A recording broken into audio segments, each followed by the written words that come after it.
What?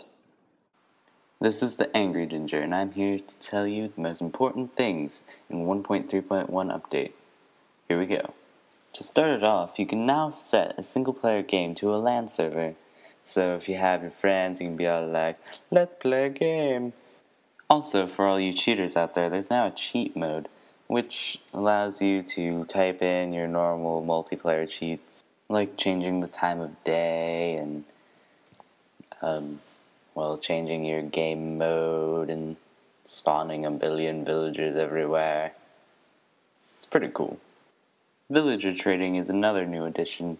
It allows you to trade certain items for other certain items, and most commonly the emerald, which I don't know why they're so obsessed with emeralds, but apparently it's like a currency to them or something. Speaking of the emerald block and emerald ore have also been added to the game. They're rarer than diamonds, so don't be expected to find a ton of them and trade them all and get a bunch of stuff from villagers. They're really hard to find. Moving on to enchanting, the new maximum enchantment is 30, which is a step down from 50, although you still get all the great enchantments. It's just a steeper increase in level. Also, you now get experience from mining and smelting ores, which is pretty cool, I guess. I mean, it's a little, too much experience. A brand new item came from Enderman now. If you take an Eye of Ender and 8 obsidian, you can make an Ender chest, which is a universal bank. If you put items in it, you can take things out of another Ender chest anywhere in the world, whether it be in the end, in the nether, or in your home. In jungles now, their trees now have Squidward noses, which is kind of disturbing, kind of not. I mean, when you punch them, they give you cocoa beans, which I think is supposed to mean that they are cocoa beans, but really they look like Squidward noses. It's like, how can they not be? But, whatever. Jungles also now have temples, which can be very well looted, and now there's another way for mossy cobblestone to spawn in the wild. You can also find redstone on the surface in these dungeons, because they do have some small little puzzles that you get loot afterwards, or you can just take a pickaxe and mine everything and eventually find it.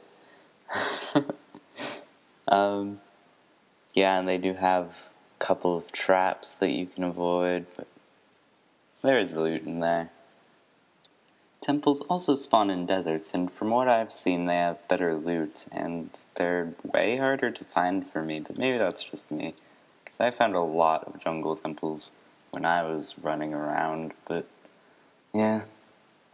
Villages that spawn in the desert now are made out of sandstone and sand, which I think is a great improvement. I really like this. It's very aesthetically pleasing, although their door placement is derpy as ever. They really need to work on that. In other news, now making a book requires the death of a cow. I guess this is like the binding or the cover or whatever. So yeah, you need leather. You can also make writable books by adding a quill and ink, or just a feather and ink sac. And you can write in these books and write sappy love stories, and then you can just sign them and hand them to people, and they'll be like, ooh, nice literature. I would imagine this would mostly be used for like adventure mode, which is a new mode that is only accessible through cheating, so yeah, it's a work in progress, and you cannot break any blocks, but you can kill things and open chests and read books and stuff. So it's like for those adventure maps that everybody plays. And this is really big news to a lot of people out there. If you go into creative mode and you're one of those people who make creative maps and you're really sick and tired of having to go through the list of objects and having to find it because there's just so many objects, there's now a search feature. Finally! You can search for things and you can find them easier. It's amazing. Now into Redstone, there are now tripwires which can be activated by walking through them or shooting them with an arrow or dropping an object onto them. And those are pretty cool. You find them in naturally spawning in dungeons. Also in Redstone, there are roof levers, so you can put levers on your roof and you can flip switches that way if your ground is too full of garden gnomes or whatever you have there.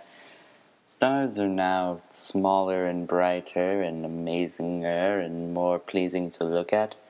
They're not just those like big blocky things in the sky. It really adds a nice feel to the game. I like it. It's one of the things that I really like about this update. And it's just a little tiny thing.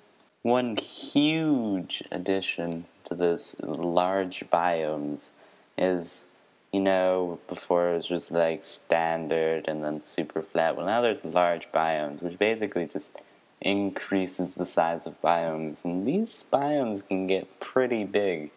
Like, I've had a jungle that's as big as my map and more.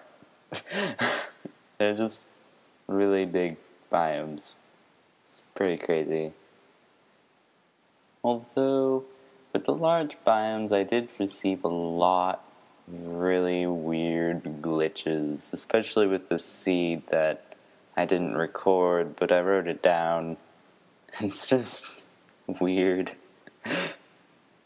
Creeper explosions now change depending on their difficulty, so it makes it easier and harder. Wooden logs can now be placed sideways, which makes people go from, it's a house, to, oh my god, that's an amazing house! Holy crap, how'd you build that? What? So, yeah, that's about it. Oh yeah, gravel changed, but nobody cares about gravel.